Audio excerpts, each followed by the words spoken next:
Obviously, from NATO's perspective, the moment Russia bombs Romania and extends the fight beyond Ukraine, that would be a major international incident. But the attempt to remove Georgescu is the same thing that happened with Imran Khan. The Intercept published leaked cables. Who is that? Imran Khan was the prime minister of Pakistan.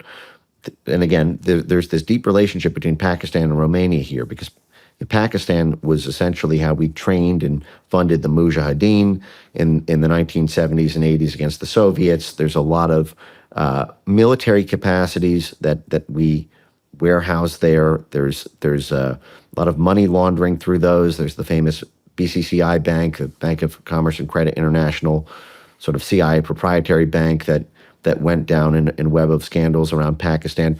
Great Britain, the UK, which has massive interest in Eurasia, just built an air bridge between Pakistan and Romania for this exact purpose.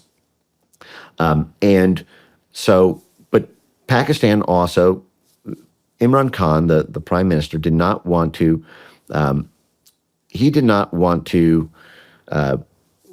this is shortly after the 2022 Russia, Ukraine military fiasco kicked off.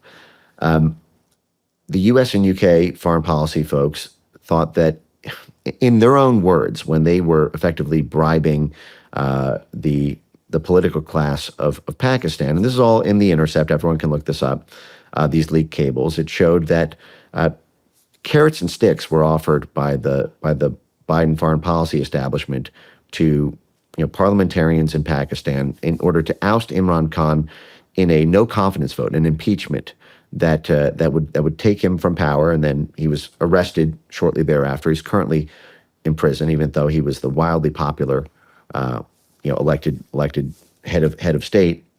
And the reason cited by the State Department for carrying out this coup operation was that Imran Khan had taken, quote, an aggressively neutral position, because Khan had said that he will continue to have Pakistan do trade with Russia. He does not want to, allow weapons, to go to killing Russians. And given how central that Pakistan is in this Pakistan-Romania corridor, Georgescu, I see, is the same way, aggressively neutral. But that's all it takes. Mm-hmm. That was all it took for the State Department there. And can I continue just on this point? Absolutely. Really quickly? Going after the courts in order to nullify elections or influence the activities of the elections is the beating heart of what U.S. aid and to a related extent, the State Department, CIA, and civil military folks at DOD do. U.S. aid is in their charter to pursue so-called judicial reform, which allows them to effectively bribe and try to rig the decisions of judges and the judiciary and the rise and fall of laws in foreign countries.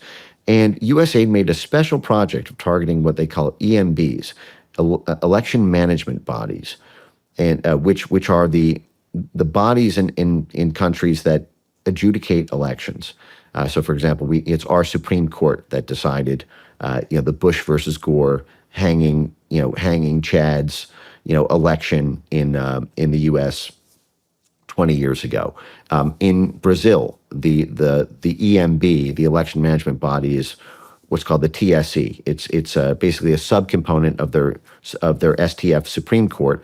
That is the de Moraes Voldemort judge who banned X, seized assets from Starlink, and is basically criminalized pro-Bolsonaro support on Brazilian social media. And they were sought after by USAID. They